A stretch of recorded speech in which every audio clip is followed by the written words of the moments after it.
Hey guys, we got another Doom of Fools podcast. We have another awesome special guest, one of the forefronts of why CDH is so popular today, the one and only Drake Sasser. What's up, Drake? How you doing, buddy?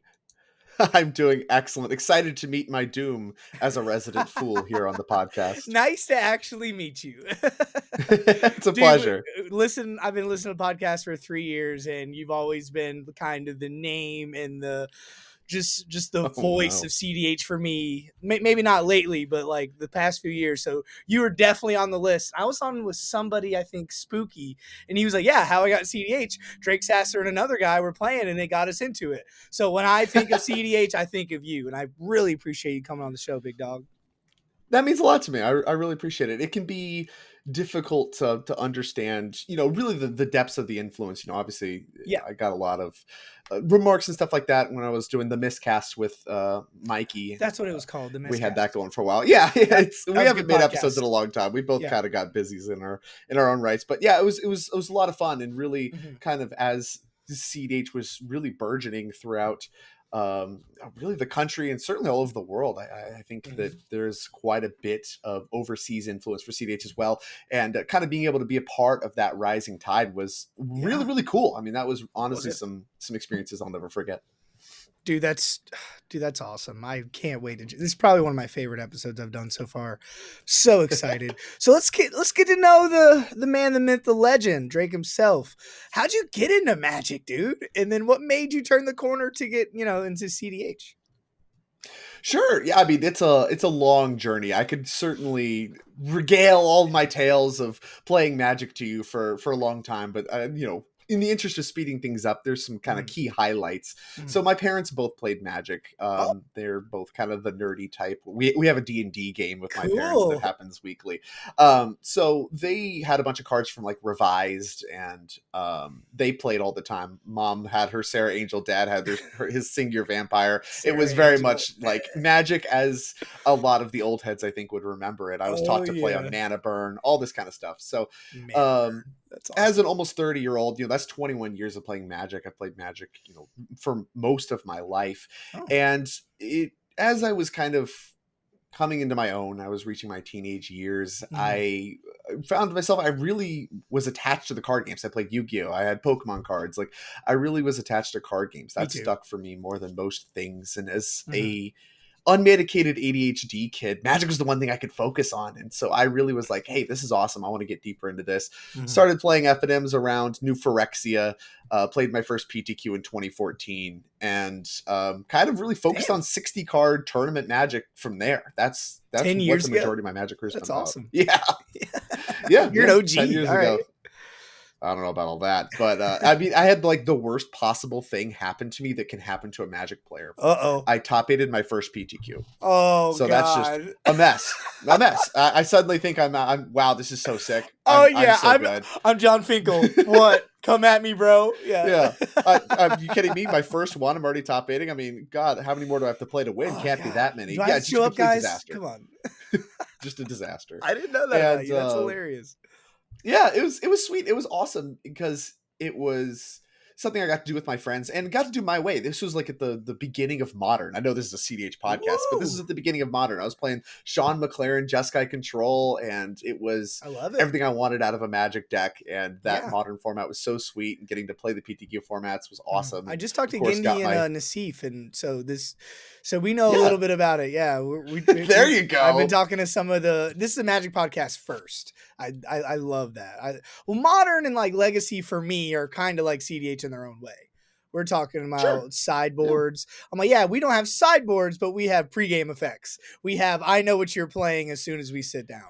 So we're just talking about that the other day, the similarities and And stuff. honestly, throughout CDH's entire kind of genesis as a tournament format, Hmm. I really think that CDH players and honestly 60 card players both kind of underestimated how much of the skill set transfers, because there are some key Yeah, differences. There are some things, but they like to overblow it for a lot of reasons, but yeah. mostly just I think to pump up their own egos. The differences between the formats actually aren't that different. But if you don't get the correct, if you don't get the actual differences right, you're not going to be successful in CDH as a format. And that's where Right. people really kind of lose the plot. But Yeah. for me, I played competitive Magic, really until recently. I mean, I did well at one of the SCG cons in 2022. So, you know, I played quite a bit of competitive 60 card Magic. That was always the main focus for me. But my friends and I, uh, when did Thrasios come out? That was when we were like, hey, let's check out 2018, CDH, the partner 16. commanders when they were released. I think that was 7 years ago, but I could be wrong on that. Wow. Yeah. That's cool. I'll look it Um, up later. Yeah, for yeah, me, look it up later. Somebody can correct us. It's good for the algorithm. that's Somebody tell them when fine. Yeah, y'all Thrasios came figure it. out. I don't care. Yeah, that's all I always But say. I think partners like made CDH what it is, right? I love partner. Tevish obviously is my favorite commander ever. I love partner. I think partner's a great idea. And then ugh. they printed two color partners. I think that's what made it kind of broken, right? Tevish is fine, right? Like the one color guys, Rograk. Well, okay, maybe not Rograk, but everybody else with Rograk's fine. Thrasios, Timna, Crom. Oh my god! Yeah, Talk well, that's when they about a started. whirlwind. They overshot it, right? Because the whole Oh, the whole theme of these commander decks was 4 color commanders. We got Yidris, we got Brea, we got partner oh, I commanders. love All it. that was the same set. Yeah, Uh, and I actually fell in love with Brea and Yidris. Those are my first two CDH decks I played. I thought really. those cards were so wheat. And Everybody that plays Brea, he loves it. love Brea. Yeah, it had a little bit of a Flash resurgence Brea. not too Yep. long ago. Flash Yeah, a Brea. year or Yep. two She's ago. And good. that's really encouraging. I love me some Brea. Mhm. But, you know, it kind of came about as I think most people's CDH story goes about, where I played a bunch of casual games with my Mhm. college Magic club and, you know, my friends that I just played with, you know, to test for Magic tournaments. Mhm. And, you know, you'd play casual games every now and again. And then once the kind of partners came out and, you know, there's these years of printing for Commander, we kind of all sat down and were like, okay, trying to guess this power level stuff is just some nonsense. None of this is real. What happens if we all just take it seriously like we do 60 card Magic? Like, what Yeah. if we just crank it? What happens? You know, what does that look like? Are these games even fun? You know, obviously you hear the same lies you hear about Legacy and Vintage, that everybody just dies on turn one all the time. But like, whatever, we know that's not true It's the about biggest Legacy and Vintage. misconception. It's a turn two So format. yeah, like, Where? what do you? Okay, What? sure. I can't remember the last time I died on turn two or one. If I have to commentate one more 3-hour finals, like, I don't even know what I'm going to do with myself. 3 hours. Meanwhile, yeah, turn two format for sure. Y'all just split the pot. Nobody cares. I have to Or they care. travel. They care. Yeah, I know. I know. There's points on the line and stuff. So Yeah. but exactly, it's the same. I mean, it's the same origin story, I think, for most people. Once the veil is ripped apart and you realize that if you ever want to leverage the universal language that formats give you, Mhm. then you need to have a better one than Rule Zero. Because it's fine with your friends, whatever. You can just do whatever you want with your friends. That's always true. You can always do whatever you want with your friends. Mhm. But the purpose for playing a format at all in Magic is to be able to meet another Magic player and say, hey, do you play Magic? Yes, I do. What do you Yeah. play? And then you communicate in that way. It's not, I don't have to bring out a document of here's my Rule Zero bans, unbans. Like, it's all nonsense. It's all nonsense. I'm very vocal Yeah, about this. I I wish have my been wife vocal. would understand that. I've brought a lot of stragglers to the house after FNM because I live right by Mhm. the store. The store closes at 11. She's like, "Who are these people? What if they kill us?" I'm like, "Oh, I didn't even ask. They play Magic. They play CDH. Yeah. I brought them to the house." You know, they're like, "You don't know them." I'm like, "Ah, they're fine. I can take them." It's yeah, this doesn't matter. Yeah, You my guys a partner commander deck has again? I gone don't through the know. same thing. It's like, Yeah, yeah, this person's coming over. Who are they? I don't know. Somebody I met at FNM. You yeah. don't know them at all. But I You're just live bringing them right up. next Yeah, to why the not? FNM, so I would just show up. I wouldn't even tell her because it's a 2-minute drive. She'd be like, "Who the Gas. fuck are you bringing? They're gonna kill our children." I'm like, "They're okay. They have a Strangers two-lane in the deck. They're house. okay. They got a shoe lane deck. It's not Here we Godo." go. Okay.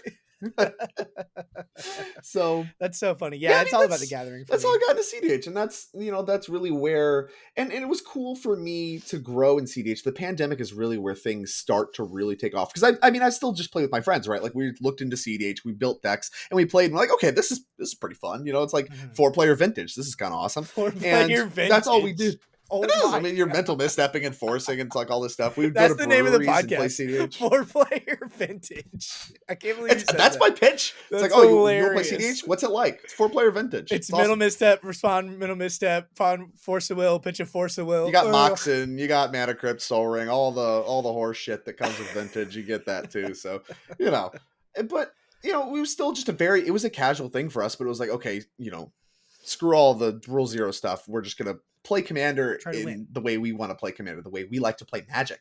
And Mhm. hey, it was still fun. And so that's what we did. And then Yep. once the pandemic hit, tournaments shut down, I realized I hated online Magic. I cannot Oh, play Magic online tournaments. I me cannot do too. arena tournaments. They're miserable. I hate them. It's not Magic. It's not the same thing. I It's agree. just not for me. I So 100%. where to go? CDH was the answer. Spell Table, I found I did like. Playing Magic on Spell Table was awesome, and CDH had so much room to grow. And coming from my 60 Mhm. card spaces, I felt like at the time, I was like, well, I have a lot to offer here. I think there's a lot of concepts because so much of the CDH space uh, either people started in CDH or they're disillusioned with 60 card space. They haven't spent a lot of time there. There's a lot of tournament fundamentals, a lot of just Magic deck building fundamentals Mhm. that I think I can bring to the table, that I think I can offer up people and Yeah. provide information and just kind of really tie Got some trophies in the the or back. bridge the spaces together some. That was something I wanted to do. Yeah. Um, Is that where your trophies are? that they were very resistant to that, but Yeah. it was Yeah. something I wanted to do. We're not going to listen to this guy. Oh yeah. I mean, I could go in again a whole other tirade. There was a point in time where I posted an entire thread where I was like, this is the most wild thing I'd ever experienced. How much there was entire subsects of the community that just did not want me there. I'd never seen anything like it. I really hadn't. It's been, I've entered all kinds of cliques and social groups and, new formats, new communities, all this stuff. I'd never met one that was as unwelcoming to someone like me as the CDH community. And Really? I was shocked. Yeah, I really was. It Holy shit. took somebody reaching out to me and saying, hey, I think you have a lot of good ideas that you want to bring to the table. Here's this group that I put together, come join this Discord. And that's where I got into like a Discord that for the first time I really felt like was actually interested in what I had to say, anything like communicating with me as much as I wanted to communicate with them. And it built from there, but it really, I had nowhere that I felt like I could take the knowledge I had, what I had to offer. And that was weird to me. And it was really off-putting. And it made me realize there was a lot of growth that not only was possible for CDH, but was needed. If people wanted to take it seriously, they can't go through what I went through. And I said this to my friends, like, you don't realize how many people are actually watching. In the, a lot of people don't say anything. There's very vocal people on all the social medias, Facebook, Twitter, wherever, when you talk about CDH. There's a lot of people that are very vocal and talk all the time about it. There's a lot of people that don't, but still watch everything going on. Even now, there's a lot of very successful 60 card Magic players that watch what happens in CDH all the time. And until things really change, the dynamic change, they didn't dive in. I mean, point to people that are really good. Brian Koval, Matt Sperling. These are just people that can rattle off that Sam are 60 Black. card players that moved into Sam Black, another great one, that moved into CDH as it started to see success. But that growth had to happen before they were willing to touch it because the community was just so antagonistic to people coming from the 60 card space to the CDH space. I didn't know that because I started about 3 years ago. My wife just posted 3 years ago. I got like into Magic, and then about 8 months in, dude, it's so funny that you say that. Everything you say is right. I swear to God, I literally got into Commander on accident because my buddy, my older brother, has been playing it since day one, and I played Pokemon Yu-Gi-Oh, kind of grew out of it, had a girlfriend, I have 5 kids, whatever. Right. So 3 years ago, 5 kids. Wow. Yeah. 3 years ago, my buddy that I work with, I was like, what you do this weekend? He's like, I don't want to talk about it. I'm like, what you do, man? Like, I'm living through you. I got 5 kids. I don't do nothing. And he's like, I just played this Magic game Friday night. I had all the friends come over, and I'm like, I know what Magic is. My brother's played Magic for 30 years. And then he's like, yeah, there's a new format called Commander, 4-player. It's very casual, yada, yada, yada. Dude, that fucking week, I bought 2 pre-con decks. I was in. I was so excited. Yeah, they had you. I asked my brother, I was like, please, can you build me a dragon deck, bro? I'm going to wreck with my dragon deck. And he did. And then 6 months later, like, hey, man, we're playing CDH in Daytona. You want to come and kind of play with us? Because that's when I was like all in. This is before proxies. This is before like database was like the only thing you could really look at the decks. And I was all in, and I was like, okay, cool. I have this cool Turgor deck. Swamp Pass, lost. And I was like, what? This isn't even the same thing. How'd you win? And I couldn't wrap my head around it because, I was like, ew, who'd want to try to win turn 2, turn 3? That's gross. Yeah, but when everybody tries to do that, right? So that's what hooked me. And I'm talking every day. I listen to podcasts. like you said, the Miscast is such a good podcast. I used to go back like 6, 8, 10 months when I'm working, because I work by myself outside all day, and I would listen to old podcast, even though a lot of it's irrelevant 8 months later. But I would still listen to, okay, this is what everybody was doing back then. Like I was after the Tim Thrasios Flash Hulk, the Hole Breachers. That was right before me. I think right when I started playing CEDH, Golos got banned. My brother had a Golos Mm. deck, and then that weekend it got banned. He switched to Kenrith, and I vaguely remember that. That's right when I built Urza, and then I built Tevis Thrasios.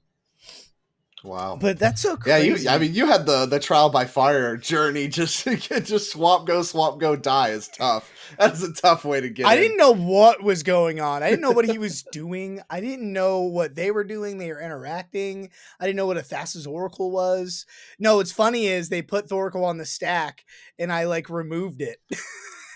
I was like, Oh, you killed it. Done. Okay, Can't hurt me now. go for the throat. Because they're like, if this resolves, he wins. Because I don't understand whole priority. I don't know any of that. I'm just like, okay, in response, I'm going to kill that creature. Now you don't win. He goes, all right, that resolves.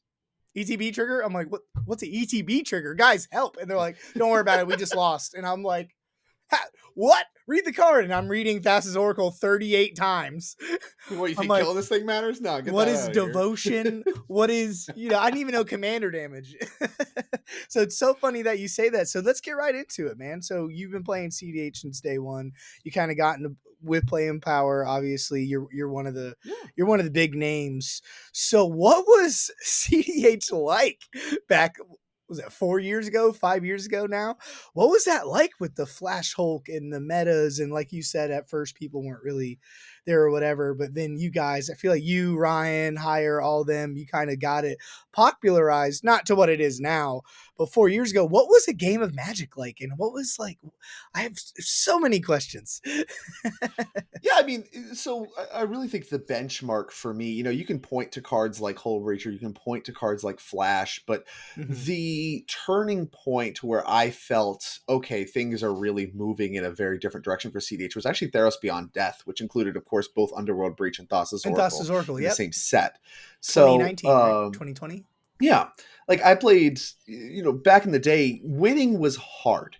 And this is actually going to tie into a little bit of my defense of Thassa's Oracle. I actually think Thassa's Oracle is very good for CEDH. It's a card I'm a fan of keeping around, and I think it is by far the less problematic card than, say, Underworld Breach. I probably couldn't agree with you more, dude. I'm not just a fanboy. I could not. I think Ristic Study and Bowmaster are the two problems, but I digress.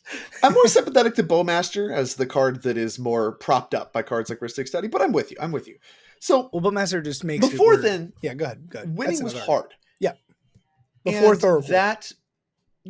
That meant that cards like Laboratory Maniac were at a premium. That meant that, having a combo out of your command zone mattered. Like, people played cards like Prosh, like the food chain stuff was something you did. The Brea deck that I played was a Bomberman with the Aryok Salvagers, also World Gorger Dragon. Like, you had some of that going on. But the point here is what this meant for decks is that much more of the percentage of the cards you played were devoted to winning the game. What that does to the games themselves is they get less interactive. It actually was more linear before Thassa's Oracle, before Underworld Breach, because more of your deck was just cards that won the game. So when it came time to someone presenting a win, people had less interaction. So the format as a whole got more interactive with Thassa's Oracle's entrance into the format, because people could cut a bunch of the nonsense cards that are, a bunch of mana focused around, actually be allowing you to win the game and play more interaction. That is how the format has progressed as time has gone on. So, in the early days, mana bases were way worse. Winning took a lot more steps. People tried to get really fancy with it. I mean, a lot of the original decks was just kind of I think people focus way too much on trying to beat everything when they won the game and having a bunch of just nonsense cards in their deck. And that led to a lot of games that were scrappy, but mostly because people's decks failed to function. Your ad nauseum just hit a bunch of 4-drops and suddenly you're just like, okay, now what? And that was due to poor deck building, but also, a smaller card base as well. the combos were a lot more inefficient. And some people like that kind of magic. Some people like, I'll compare it to 2016 Modern, where you have this diversity of decks, but the gameplay is really a lot less interactive. You're just talking about who can win the fastest, ships passing in the night, that kind of thing. Some people like that. Some people like those looks. But for me, when I'm playing Magic at a high level, I prefer very much the opposite. I prefer less decks. That gives you a targetable metagame. I prefer more interactive, decks in general. Just put more interaction in your deck, have it actually work, have it line up, so you don't feel like a goofball having a negate More your hand removal dying for creatures all crying the out time. loud. Yeah. Yeah, exactly. And that is, so I think CDH is honestly way better. I think there's people that are going to have rose-colored glasses for old CDH decks, and obviously old commanders that are sweet. And there's a lot of decks that have been pushed out just by virtue of deck building has gotten better, and people use that as leverage to clamor for bans. But the thing is, at the end of the day, it's not about the cards themselves, really. It's about, like, even if you ban Thassa's Oracle, is whatever Boonweaver Giant going to be a card people are going to be playing again? Is the Gitrog monster suddenly going to be a deck people reach for again? The answer is no. Like, the CDH deck building has moved past that. Other decks exist in the format now, and just because you ban Thassa's Oracle doesn't mean that those decks that are too weak for the format now become stronger. It just, they're the decks that are here now that don't include Thassa's Oracle. Point to Sisse, point to Nadu. Those are the decks that are going to take over. So it's, I have some nostalgia for it as well. Playing Brea was really sweet, and Brea herself's a really interactive card. You just put her in play, and she actually does like a lot of stuff that mattered at the time: killing creatures, blocking, attacking. All that stuff kind of mattered a little bit more back then. She's an artifact. She can kill herself and recast her. Kill herself, bring her back, all that magic. But CDH was worse, and I don't think I played a little bit less during the Flash time period, but Mikey, the person I did my podcast with, he played a lot during the time, and he said he said it was enjoyable. It was the kind of interactive Magic I would have liked. But really? Flash is really where I took a break from CDH. Of course, the Flash being banned happened like right before the pandemic or whatever. So, I think right after. But the mixture happened in such a way that I came in right as Flash. Like I started taking CDH really, really seriously right as Flash had just gotten banned. So I got the brunt of the Hull Breacher metagame, which was terrible. Hull Breacher is not a fun card. It should not be legal. Because 2 Hull Breachers suck. Yeah, exactly. It's the 2 Bowmaster problem, but 10x worse. Like, you're clamoring for a Bowmaster ban. Like, I'm telling you, Hull Breacher's so much more miserable. And so, I agree. I agree. If you find yourself annoyed by Bowmasters, I promise you, Hull Breacher's the same thing, but way, way more miserable. Yeah, I'm fine with Bowmasters. My only thing is, there's probably 10 to 15 decks that aren't played anymore because of the printing of Bowmasters. And instead of people re-innovating their decks, they just threw the deck away. Like Winota, Thrasios Bruce, Rocco, all those were top 10 decks a year and a half ago. And then Lord of the Rings happened, and you don't see Roccos anymore. You don't see those because of this one card. And I always think people are horny for Bowmasters. They're mulliganing for it. And is it really a good card? It's fine. Like, if you're in black, you're not. When it was printed, I was like, oh, this is gonna fucking shit on Timnas and Blue Farm. Perfect. No, it's the best card for Blue Farm in a long time. Because they're in black. Yeah, right? I was just saying, yeah. You can point to is it good, but I mean, it single-handedly won the final pot of the Top Deck Invitational off the turn 1 Bowmasters off Dark Ritual. Exactly. So, look good to me. Right. Look good to me. Yeah, I think Rhystic Study is the most powerful card. I think Orcish Bowmaster is the most bannable card. But that's my opinion. I don't care anymore. The ban talk, it's irrelevant. I hate talking on deaf ears, right? I like moving forward. I'm getting ready for the Boil 2. I don't even know what deck I'm going to bring.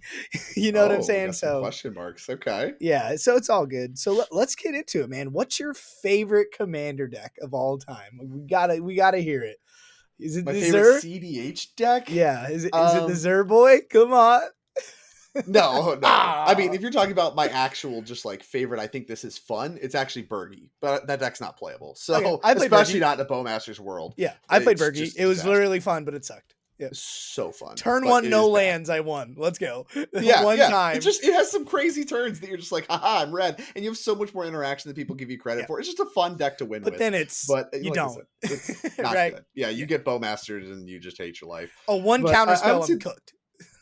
The deck that I played in a tournament I liked the most was Najila. Now, of course, that one has also fallen by the wayside thanks to the Bowman, which, like I said, I'm actually not that salty about. Like, these are my favorite decks, but I think Bowmasters is going the right direction as far as keeping cards like Rhystic and Mystic in check.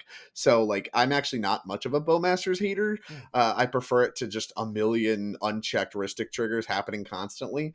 But I mean, it did do a lot to harm Najila, because Yeah. what you got out of Najila was that powerful pivot. I was a big preacher of that, where you could go the Najila route, just beating people down and then eventually comboing, but also you're a turbo deck at the same time. So you Mhm. really tax things in two directions. And that was a great way to really capitalize on slowed down pods back when people were a little bit more focused on trying to slow the game down, a lot more mid-rangey. The Tivits were everywhere. Like, that was a Yeah. good matchup for you. Yeah. Yeah. Um, so that was the deck I worked on, and really was kind of the debut for the first, like, I think it was the very first Punt City, which was the one of the first events done by Eminence Top Deck, whatever. Mhm. That was going to be one of those big 2-day events. Like, there wasn't really a lot going on like that. They happened every now and again, but as part of like a overarching series and stuff. That was the first event I played that I went and showed up for, and Cool. I liked my deck choice a lot. I thought it was a lot of fun. It was a lot of fun to work on. It was a lot of fun to iterate on, and Najila is I good. was really happy with the work put in. Yeah, it was a good Yeah. deck at the time, What I but like about Najila, now it's it's five not so color. much. Right, but it's still 5 color and Najila. Like, I saw a fucking Nadu Secret Commander Najila list. That shit's I saw that too. ooh, that shit. Spicy. That Nadu Ooh. card, not okay. Nadu with white? Oh no, man. Not bad. I wouldn't just give up on Najila. I think she's definitely better than like the Winotas and the Roccos and stuff. But yeah, right now I she agree. she is worth. But I think she's still top 10. People sleep on Najila. Najila's fucking terrifying. She has so I many think one that's the card one combos. deck you could point to that Yeah, is pushed out by Bowmasters. yeah. Like, if Bowmasters caught a ban, I think there is an argument for Najila again. Mm. But that's like the only one in my opinion. Like, Bergie, even, it's like, obviously that was not really that good of a deck to Right, begin with. right. It was very like fringe when I was messing with it. It was just Yeah. something I very much And we can connected with. I yeah, liked we it a can lot. get into it a little bit later. Did you get into playing with power? I gotta know.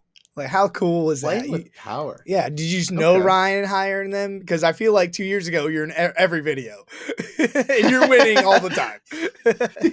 I did play in a lot of the videos. Yeah, That's so cool. it was kind of in a moment where they were growing as CDH was growing, right? Like, it was kind of one of those things where a lot of people had turned to spell table games. CDH was very much on the uptick and beginning to see that meteoric growth it's been through over the last 3 to 4 years.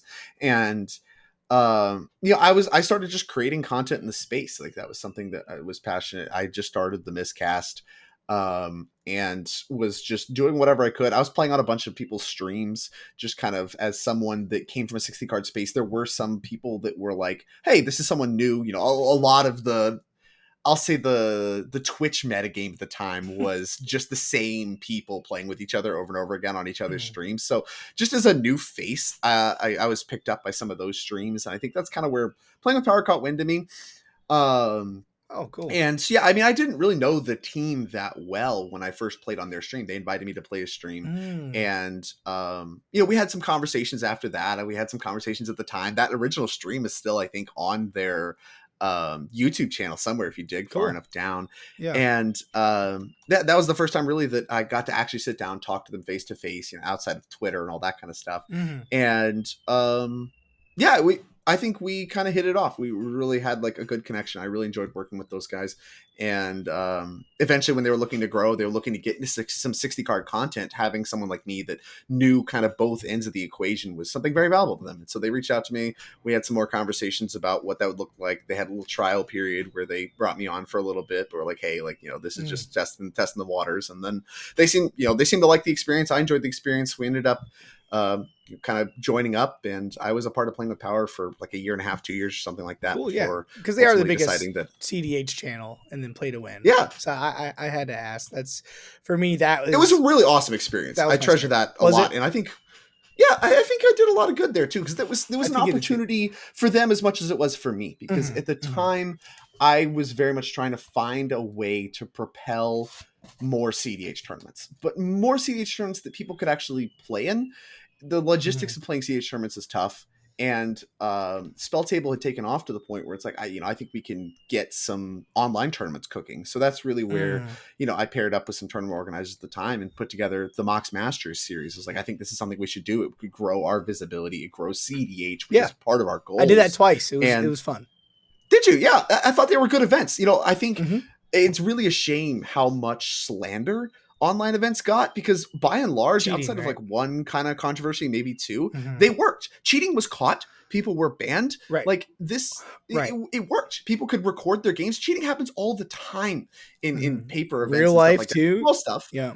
Accidents, just, I didn't realize, you obviously can't prove intent that well, but it happens a lot. And if you're not diligent, you're not watching everything, which is hard to do, especially in CDH, Mm-hmm. things are going to get by that are either accidents where something dies where it shouldn't, all that kind of stuff, or, direct cheating. And people that tried it were pretty bad at it.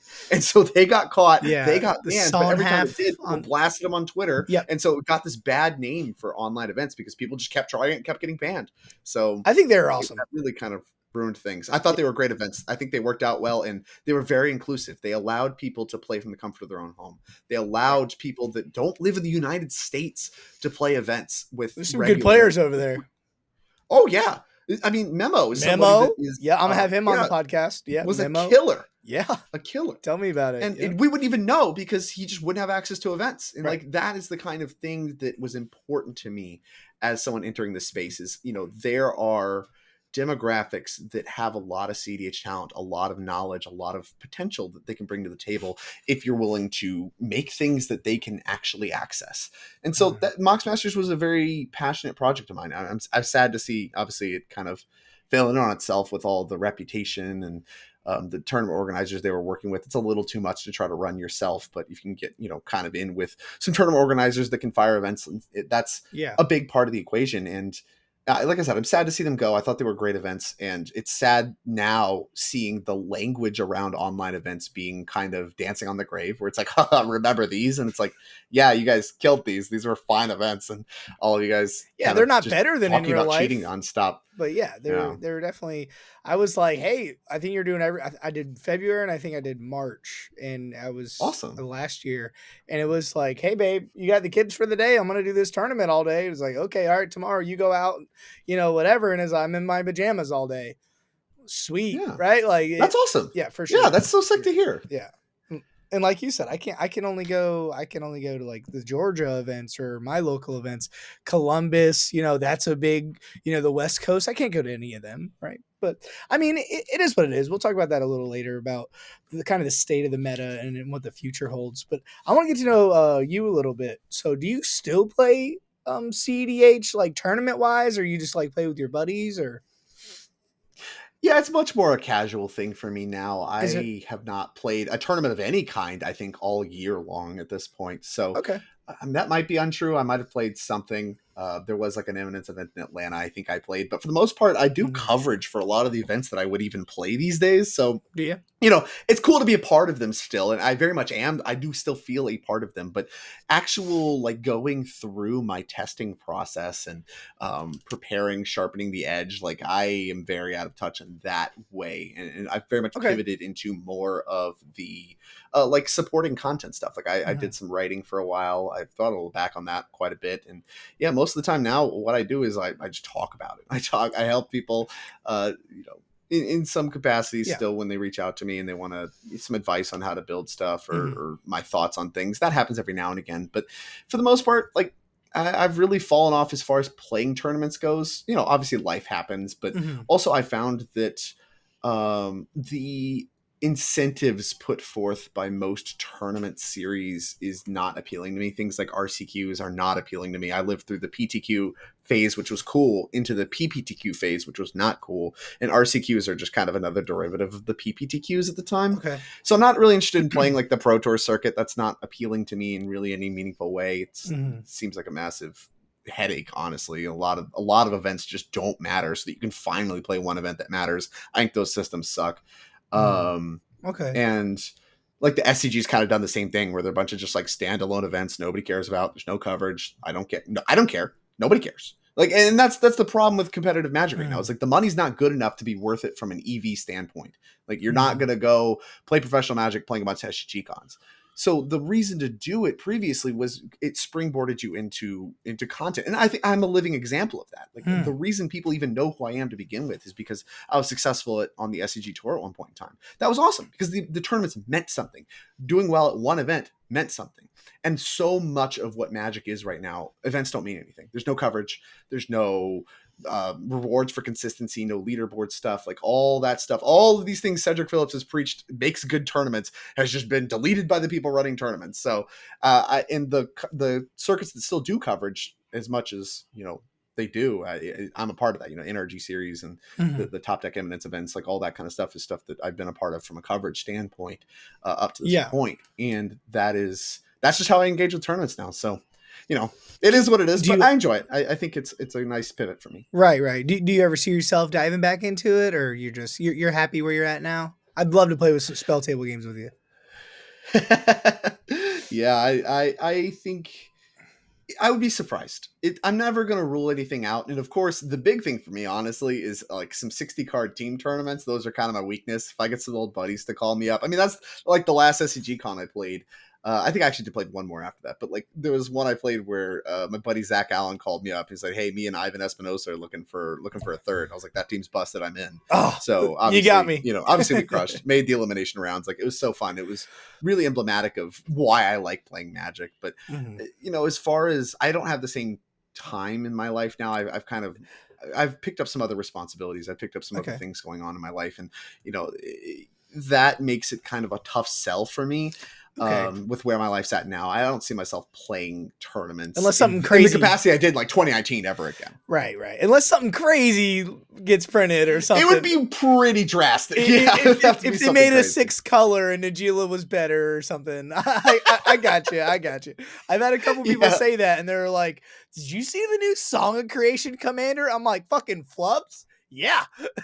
So Oh my god. my buddy hasn't played Magic in 10 years, and he called me up and he's like, "Dude, build me this." And I was like, "Already got a list. Come on, play spell table." And now he's back in his Jump CDH. in. Yeah, Yeah, that's awesome. That's so sick. You're never out completely. And that's why I say never say never I is, got you. I still have Magic cards all over my desk. Like whatever. Yeah. I bought this secret lair, I don't know if people can see at home. I bought the Dungeons and Dragons secret Oh, lair. So cool. like, Yeah. I'm never out entirely. Right. Nobody's ever out You got entirely. one eye on it. You're still Yeah, finger on the coveraging. You're pulse. still there. You still. I bet you still have sleeved up decks. Yeah, oh yeah, for sure. I have a Rog side deck in case I need to blade one, a tournament every now and again. But Yeah. I don't even think I've added like Valley Flood Color or anything to it. Like It's I wrong touch it every side. now and again. It's But okay. yeah. So I mean I still am ready to blade, if need be, but yeah, I'll keep my finger on the pulse. I just don't see myself going hard ever again. Yeah. But a tournament every now and again, I mean, that's totally fine. I think honestly, people listening to this, I think it's a way better relationship with Magic to just play an event every now and again than to just like be a true grinder. It is No, I'm tough with on you. your I, life. I've To be quit a Magic grinder. probably 3 times now, and I've been playing for 3 years. Nice. I see how that's going. No, because it's one of those things, 6 hours to this tournament and the B and then this and that, and then Oh I go yeah. 0-1, and then I go 0-2, and then I go in the stacks, and then I go 1-4, and then the redemption tournament I go 0-3, and then I'm like, why did I waste my weekend? Why did I hate Why this did I even format? show And up? then Yep. that following Wednesday, I'm like, sign me up. Where's the another tournament? Right? It's definitely a love hate, and I'm with you, man. But so let's No, I get mean, there's constant works on that. Like yeah. it eats away at you. I mean, what you're speaking to is very real. Well, like I love the puzzle of it. I love that, like you have Ian and the Jormans and the Wounded Satellites, but not one person on this planet can go, I'm the best CDH player. I can win every single tournament I go to. And that's what I love about it. I love that someone like me that's never top 16 in a big tournament, if I grinded and did it, I could get lucky enough I could win one, right? That's what I like about it. That's why I love Magic. I love the I went to the 5K Tampa SCG Con, and I brought Rog Thras, and I had a like a sneak attack sub build. So it's like Oh, Red okay. Kinnon is what I named it. And I almost top 16.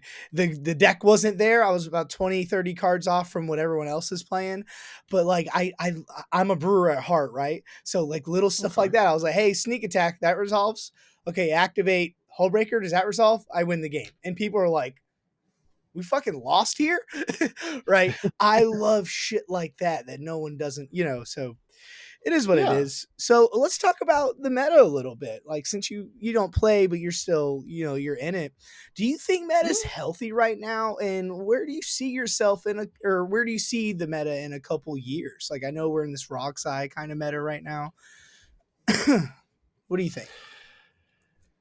So this is this is interesting because I have a lot of deja vu with the CDH conversation. I've already brought it up once in this podcast, but Hmm. living through the 2016 modern was a very fundamental thing for me to understand format health and what different people want out of a format, Mm, because it was a really big revelation for me, realizing what I wanted out as a format was not what the average Magic player that considers themselves even to be a competitive player wants out of a format. mhm, So, my opinion very much will differ from other people's, but I think you can kind of put it into multiple camps. And where I think the metrics fall is you have deck diversity, how many different decks are viable, and you mhm, have gameplay diversity. How are the games playing out? Are they playing out in ways where you feel like there's a wide range of stuff that can happen? There's big decision trees, mhm, there's skill intensive Magic, or is the same thing happening to you over and over again? Those are the two things that I kind of focus on that have kind of an antagonistic push pull. Generally, the more complex the game is, decks are so dynamic that there isn't a lot of them. But mhm, when the gameplay is more simple, and this is what 2016 Modern was, and I was very against it, but a lot of people really loved it, was there was a bunch of different decks, but the gameplay was very simple. Either you had your sideboard card or you didn't, and then you get run over or whatever. And mhm, games played out like that over and over again. It was not fun to play for high stakes, but people that wanted to just play their Merfolk deck at F&M loved it, because their mhm, Merfolk deck that they've had for all the years is still sweet. They can still play Affinity. They can still play, mhm, all these decks that are objectively more linear, less looking to interact with their opponents. They got to play their decks, and they got to play at the local level. They got to show up, whatever, do what you want to do, hang out with the buddies, then go get drinks afterwards. And that's an awesome way to engage with the game. yeah, But when I was in the trenches, I was really trying. I was trying to be good at Magic. I was trying to play for high stakes. I was trying to leverage, what I thought was my skill difference over other players. I wasn't that good, but I thought I was the stuff. And that led to some frustration for me, because it's like, I feel like there's nothing I can do. If I don't draw my cyber card, I just die. So I was very frustrated with that format. I mhm, can see players being of the same split with CDH now. If you look at local events, you look at smaller events, less player stuff like that, you have sweet decks winning week in and week out, different stuff, low color decks you don't see very often, new spicy brews, tech like that. It can win locals, your bronze events, all those kinds of things mhm, constantly.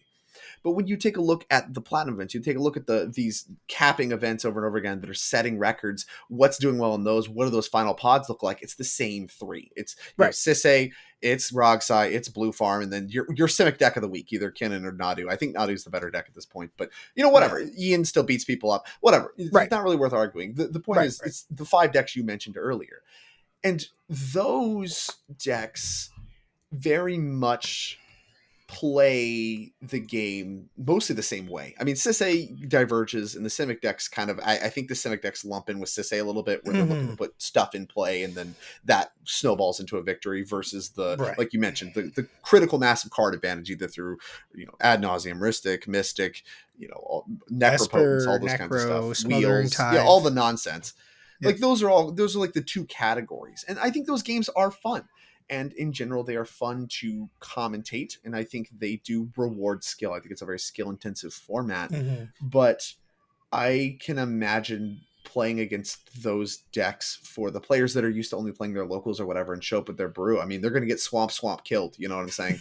That's Ouch, that it's hurts. not going to be a good experience. I mean, Nice it's just, reference.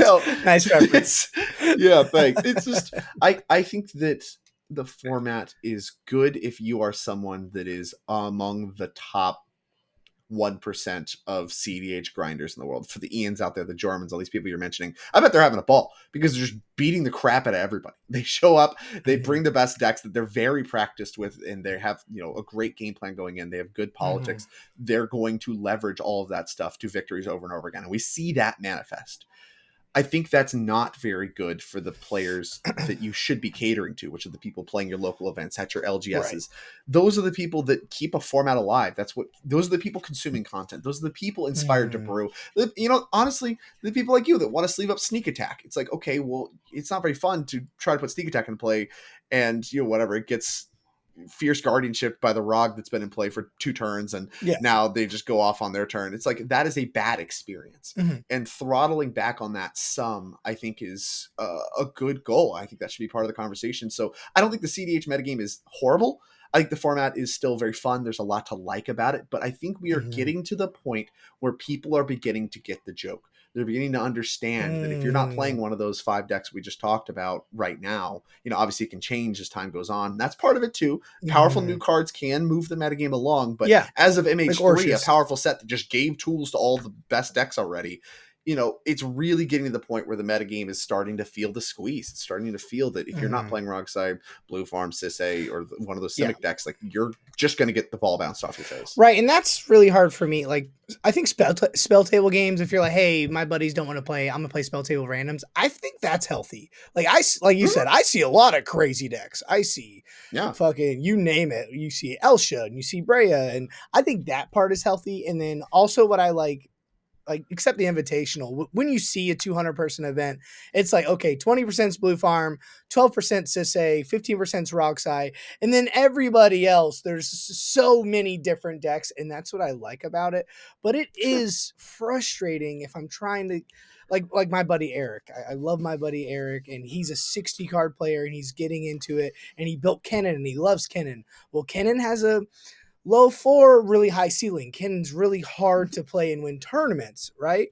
So he got Blue Farm, and he's like, well, let me just play the best deck because Blue Farm is the best deck. But it's like Blue Farm is really hard to win, right? You can casually win a couple games in Swiss, but a top 16, top four, you really have to know what you're doing, right? But the counter argument to that is, hey, Eric, if everybody had your mindset, we're all gonna have Roxai and Blue Farm, and we don't want that meta, right? But I can't tell them, hey, don't build it. You want to win. I get it, right? You want to build Nadu in Modern before it gets banned because you want to win the game. We're here for Yeah. money. I'm with you, but I don't want to sit at a pod where it's Blue Farm, Roxai, Roxai, Sisay, or 3 Roxais against whatever deck I'm playing, or 3 Blue Farms. We don't want that. But again, I don't think CDH is dead. I don't think, oh, there's No. only 4 or 5 decks in the format. No, like what I like about this game, and I think what everybody likes the game, is the social aspect of, hey, I can bring a deck that has sneak attack. Yeah, I probably won't win, but I might be able to sneak the top 16. Now with EDH top 16 and everything else, thousands of people in Moxfield will see my list and maybe they'll sleeve it up, right? Yeah. So I gotta ask you, before I get into, I want to talk about Zur, of course. Do Zer. you have any advice for either a casual player trying to get into CDH and they hear this podcast, or a CDH player that's playing casually on Spell Table and wants to get into tournaments? Do you have any advice, because you have been playing this format for so long, for somebody like that, of maybe making a level up moment? Like, do you have anything you could tell them? Sure. So, speaking to people that mostly play on Spell Table and are thinking about playing their first tournament, I mean, really, I think it is kind of a personal decision, and this is going to be true of, anybody that plays casually and is looking to get into CDH2. You need to decide, excuse me, Mhm. what you want Magic to be about. I mentioned what got me into CDH was I was very dissatisfied with how some of the conversations for casual EDH were going. So it's like, all right, let's just Me crank it too. all up. Me too. But and I think there's an answer that's crank it all down too. The pre-cons only is actually pretty fun Magic, but I digress there. I think it's sweet. No Um, way. not for you, You but want to play a 7 pod of our precons? I have anything better to do. okay, that's aggressive. That's crazy. But I'm just messing with you. what is going to be true of any kind of transition? And this is not just about Magic, this is about life too. Mhm. If you want to decide something's for you or not, the fastest way you're ever going to do it is just by trying it. If you're thinking about, you're on edge, oh, do I want to play a tournament? I mean, play one. What's the worst that can happen? You waste a day and decide it's not for you. I Right. mean, how I much time are you agree. going to spend dwindling on, oh, I wish I would, or I wish I did, or whatever? Life is so much more about failing fast and finding what you care about, what you want to do, than it is about, oh, if I just think about it for another week, I'll know for sure if I'm going to want to play tournaments or not, or if I'm going to want to try CDH or not. Like, I don't, it's very natural. It's very human to be resistant to change and be anxious, trepidatious about trying these new things that you could view as being a wild experience. But you show up to a tournament, you go 0-4. Yeah, you feel bad, but it's all self-imposed. No one's sitting there laughing at you, pointing at you, unless you have really bad friends. Nobody's sitting there laughing at you, being like, ha, you went 0-4. I mean, it's a Haha, learning loser. experience. Yeah. It's your first tournament. Right. Yeah, exactly.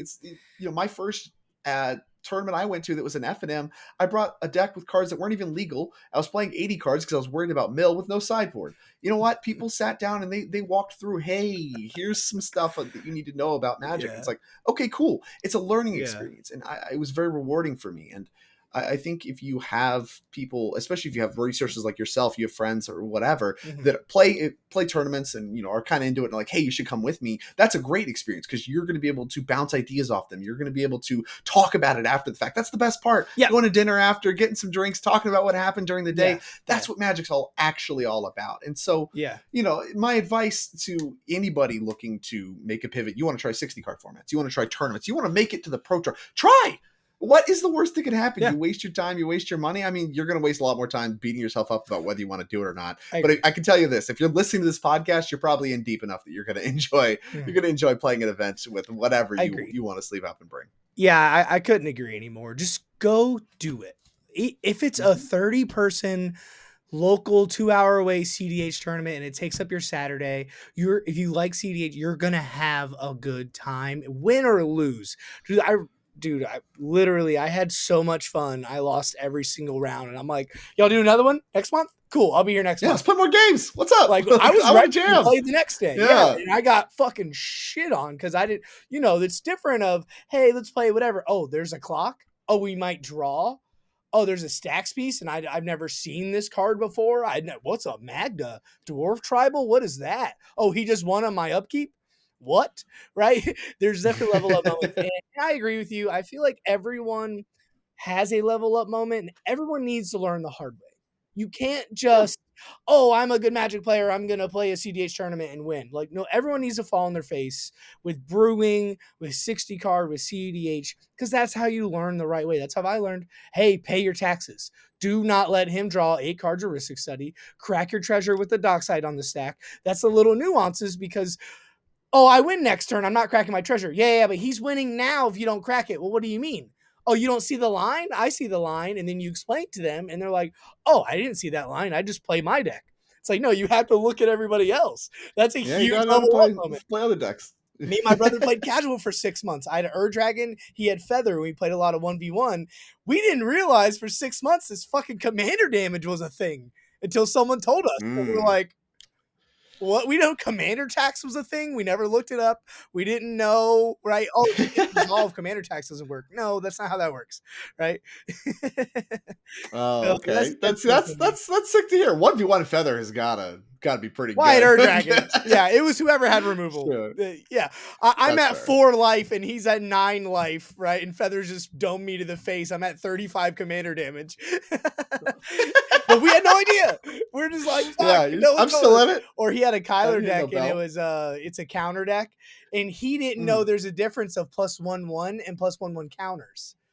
So he's like, Colossification plus 20/20 counters. Holy shit. Busted. Right. So I feel like everyone definitely needs a moment like that. So, all right, if you got a couple more minutes, man, I got to get your brain about Zur. Sure. Zur is one of the boogeymans of the format, but what do you think Zur is nowadays? Or maybe like, I feel like it was like a year ago you were talking about it before. Do you think Zur, we talked about it a little off air, do you think Zur is good in this meta? Do you think Zur needs to be worked on? Do you think he's just not good enough? Like, give me your opinions on Zur. I fucking love that guy.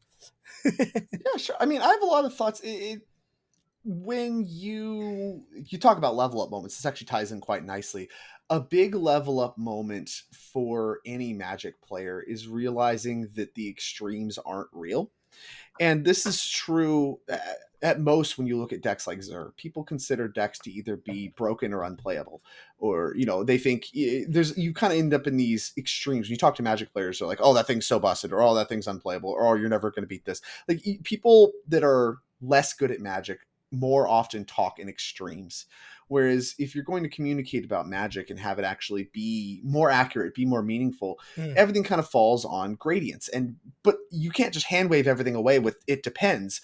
Where they fall in the gradients matters. And so this is where the Zur conversation can really start, because you mentioned Zur once was a boogeyman of the format. Mm-hmm. And, Narset. unlike a lot of the decks that I think are inherently not powerful enough, Mm-hmm. I think there is a world where Zur could come back. It is a powerful enough deck inherently with what it has going on, the plans it can execute, and the ways you can kind of build it with all the new tools it's gotten. This is something that could compete at CDH tables today. And it was. It was something I was working on this time last year, Mm-hmm. and even a little bit of this year. It was a deck I wrote a whole article about, because it's like, I think people are sleeping on this card just because it's old and doesn't play red, and people are very addicted to Dockside. Underworld Breach makes wins easy, and it feels very discouraging to lose to those cards when they're not in your deck. Yeah. It creates a lot of this group mindset. We're like, what am I doing? I should just go play Rockside or whatever. And sometimes that's true. I hate that. But with Zur, mindset. I found that a lot of it was just a combination of the people that were big proponents of it had a bunch of sacred cows and misconceptions about the deck and how it should be built that were not true for how you could build the deck today. Mm-hmm. And how you could build the deck today, there was a lot of really good options. And, I called a bunch of those out in the article I wrote at the time. I'm not going to dive into all that information again, but I think that pretty consistently Zur is very close to being a top tier deck. I mean, honestly, I think if Zur just had a red pip somewhere on the card, it would be a top contender. Or if you had the protection. Powerful, yeah, like whatever. Red, give it haste. I mean, actually, that's way too strong. Whoa. Red, give it banding. There you go. Run red pip, give it banding. Just Ward give it 1, the commander identity of red. Something. Yeah. But Esper is good still. It's a powerful card. I see what you're saying. Right, yeah, like, I mean, you don't blue, need black and white strong. White's really good. It's one of the best colors now. Trouble in pairs, Silence effects so strong, so strong, and only getting stronger as people lean more and more into these Grixis Plus decks. Like the Ranger Captain of Eos is, I think, one of the best cards in the format, and people don't talk about it that way. Esper Sentinel. I think the card is extremely strong. Esper Sentinel, another one of the best cards in the format. Like Silence is one of the best Abolisher. cards. The stocks on Grand Abolisher are at an all-time high. Cavern of Souls on Human. Grand Abolisher win the game. So, and Zur is a powerful effect. Like, you're talking about a card that doesn't just exist for colors like Rograk does. A card that doesn't just exist for colors like a lot of the partners do.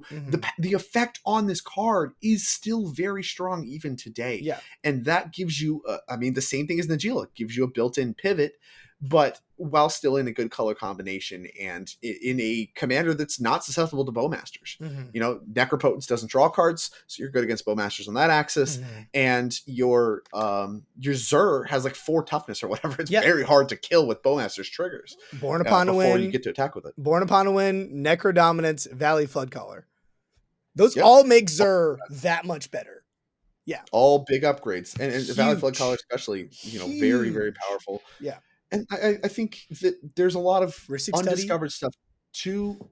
Search a Rhystic Study, search whatever. Out of Time is a card that overperformed for me when the metagame was more Stony Silence. Heavy. Yeah. I don't know. Well, maybe. I mean, it's the whole if you can't beat them, join them thing, right? Where it's, early Stony Silence. You don't play Dockside, Stony Silence shuts it down. Yeah. I don't know. And early Stony Silence is crazy. Or, like I was telling you off air a couple of nights ago, there's no way this guy's not winning, and that's the only thing I could get to stop him from winning. And then I just look at my hand and I have Thoracle Tainted Pact.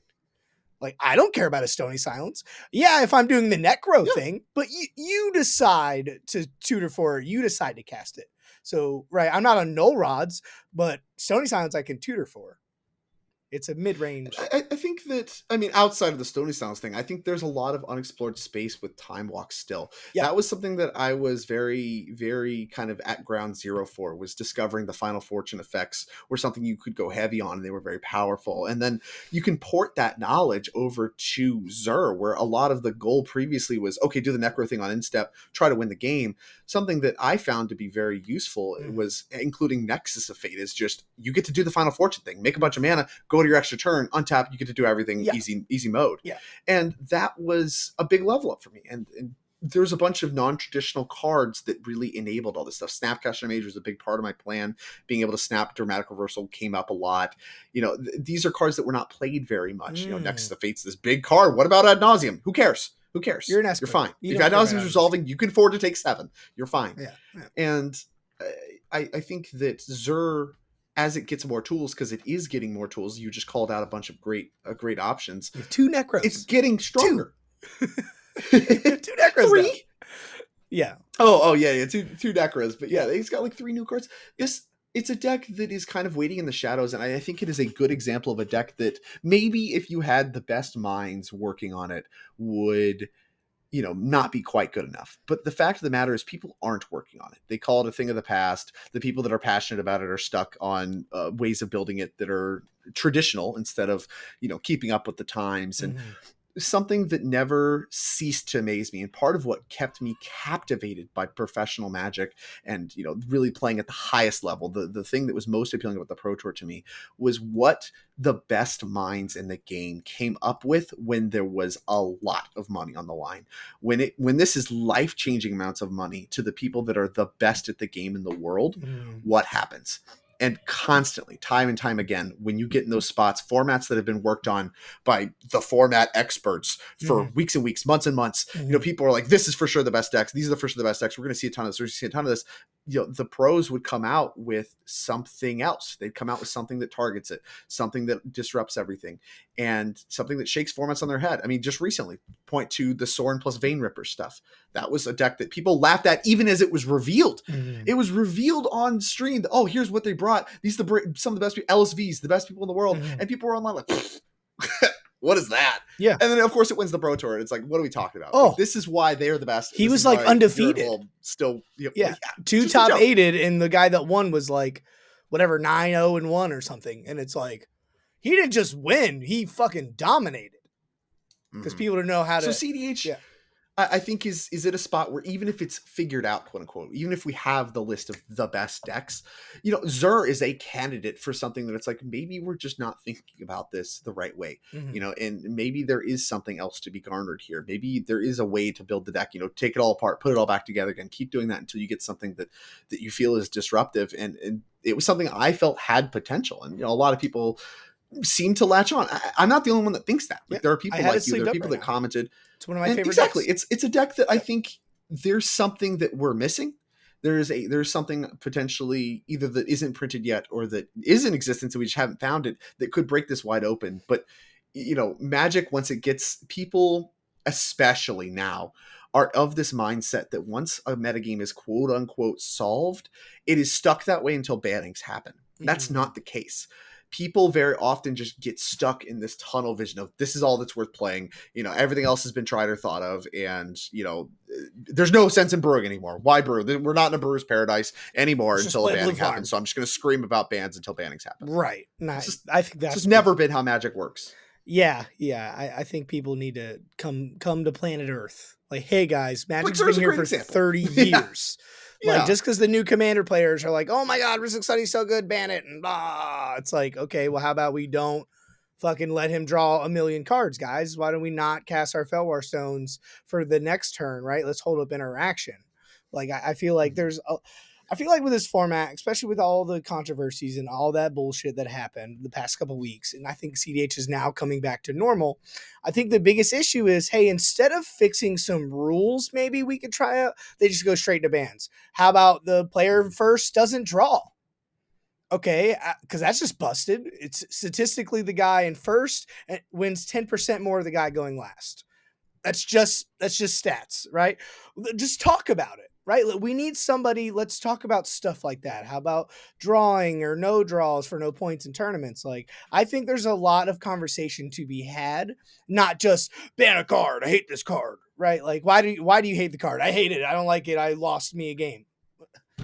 What? Like, okay, ban this card, unban 9 cards. Like, that's not even... Whoa, guys. Fast spawn is insane. It goes in every green deck. Let's not do that.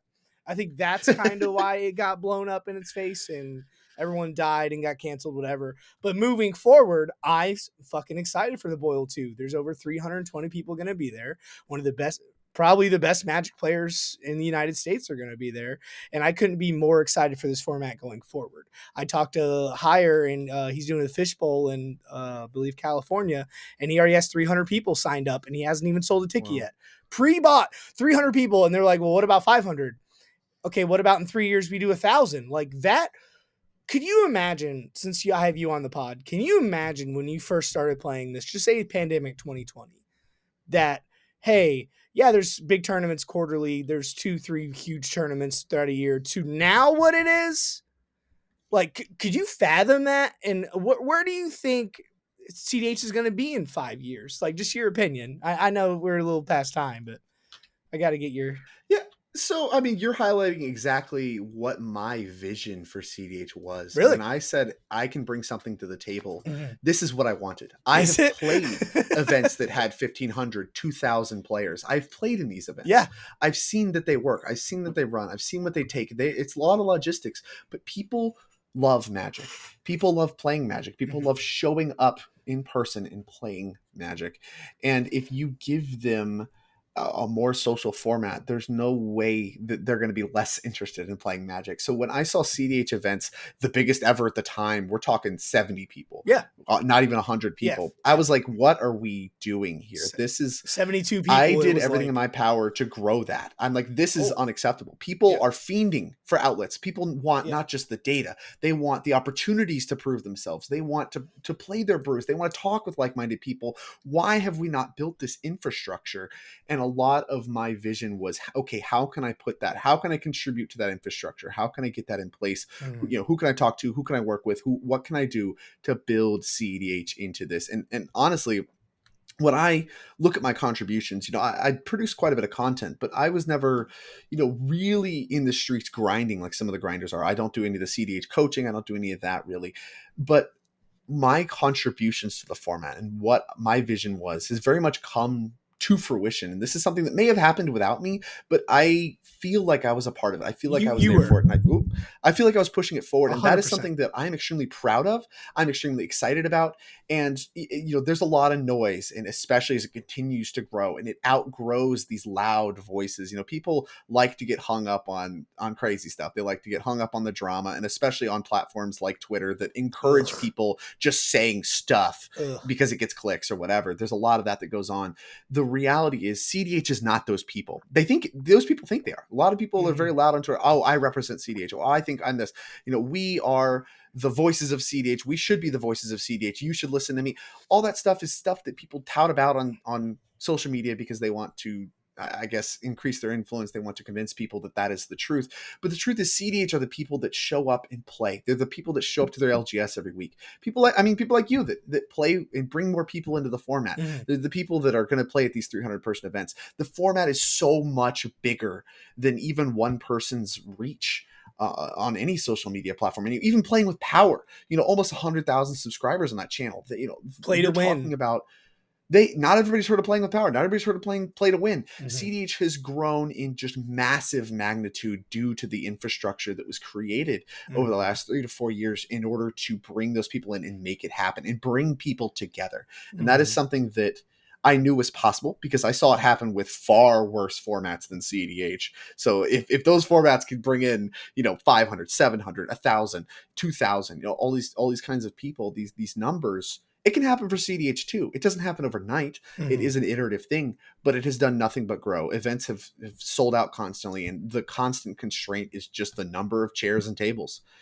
Obviously there's funds, paying judges, but it's not been ticket sales. Ticket sales have not struggled for events that are well organized, well run, well advertised. People show up. They want to play the format. And that's when, if you're going to talk to me, we talked all this show about the metagame. We talked all this show about my opinion of health. At the end of the day, it doesn't matter. People are showing up playing events until people are really kind of get together and say, hey, this isn't that fun. And ticket sales, you start to see those decline. It really doesn't matter what I think. It matters what the rest of CDH thinks. And clearly people love this format. They think it's in a good spot. And who am I to argue with them? It's still awesome moments happen on camera. The games still feel very tense. They feel like there's a lot on the line when it's high stakes. And even if there is some drama that comes in every now and again about plays that happen, oh, maybe they were throwing, maybe they're not. Oh, maybe there's collusion, maybe there's not. At the end of the day, in the face of all of this adversity, CDH has grown and grown and grown, and that is what and it's just going to keep going. You're on the right path. It doesn't matter. No brakes on the growth train for CDH throughout right all now. the drama the last month. The Boil 2 is getting sold out. literally days, within 48 hours. And then okay, we're not doing 256. Let's do 300. That got sold out in a day. Okay, we're not doing 300. We're doing 320. During some people with some crazy Twitter things going on getting canceled, right? Yeah. During all that, it's getting sold out, right? Like, Yeah. I don't care about the drama. I don't care about none of that crap. I want to play this game. And I think that's the best thing about this game It's is where most people stand. yeah, people like you can be humble all you want, dude. You're one of the 5 people when I thought of playing CDH, what got me into playing it. Cause you're like, hey, you know how Blue Farm and Rogsai are just wrecking the turn? I'm gonna bring Zur and I'm gonna teach you guys some lessons, and Zur is good. And we gotta talk after this or on Discord. We gotta do a little deck tech on Zur together. But I appreciate your time. Do you have anything you want to Happy. plug or anything, man? No, like I said, I don't really. You can follow me on Twitter, of course, if you're interested in my thoughts. I have had a lot of very passionate thoughts about kind of the management of the Commander format and the path forward on things previously. So you can follow me on Twitter at viral_Drake. But that's really the way I engage with Magic, is through that medium anymore. Outside of that, you can find me on broadcasts here and there. I'm part of the NRG series broadcast. I've been on the top deck coverage team previously. I expect I'll probably be working the Boil as well. I'd love in fact, to I'm meet do you. my best to actually be there. So if you are going to be there, I would love to shake hands. Maybe we could get a pod going. I'll bring a deck. But love to. You got to sign my Najila. I'll be the decided Najila for sure. That's and so cool, man. yeah, you can find me at those events. Like I said, if you were listening to this and are going to the Boil, like I said, I expect I will be there, barring any drastic changes to my current courses of action. And yeah, beyond that, I mean, this has been a great conversation. I really appreciate, you laying on the flattery a little bit. It's hard to feel as influential as, you say I am. But at the end of the day, I do very much feel like I have taken a part in growing CH what it is today. Yeah. And honestly, if you're listening to this, you're enjoying the format, I'm so glad, because this is something that a lot of people have worked very, very hard to build up, and yourself included. I mean, if you're playing the format, you're part of it. You're part of this journey. And this has been an awesome discussion. Thank you so much for having me. And yeah, like I said, if you want to reach out to me on whatever the Discords that I'm in, I think I'm still in the Playing with Power Discord. That's how you reached me. So there you go. I literally looked on the right and I'm just like, Drake. I typed in your name and I'm like, all right, is that him? I literally typed in the Playing with Power, hey guys, is Drake Sasser in here? I need to talk to him. And then someone was like, oh yeah, this guy. And then you're like, I've been summoned. And I'm like, hey, you do my podcast. And you're like, who's this fucking random ass dude? Yeah, I'm much less active now, but I mean, like I said, if you want to reach out to me, you can find plenty of ways to do so. Moxfield, I've had people comment on my Mox fields and stuff like that. I still have a lot of the decks that I used to play on CDH. I can't promise they're updated. Like I said, I have not been grinding, so I don't feel as confident making the changes. A lot of other people have taken the torches. There's a lot of great CDH content creators out there. But I mean, if you just want to interact with me, as you have for some various reason, you of course can there as well. I'm Viral Drake on everything, so you can find me. And 95% of this format, when just to do this podcast, people like you, Higher from Play to Power, Tyler from Play to Win, they're like, yeah, that's fine. I'll do it. And I'm just like, what? Like, I have 23 subscribers. Cool. Right. So I do appreciate your time. I appreciate everyone in CDH. At the end of the day, there's no torch to CDH. It's not dead. It's thriving. And I got to get you on another podcast in a couple months, man. We got to do this again. This is fucking awesome. But we're out. That's our time. That is Drake Sasser. I am the Doom of Fool. Y'all have a good day. See ya. See ya.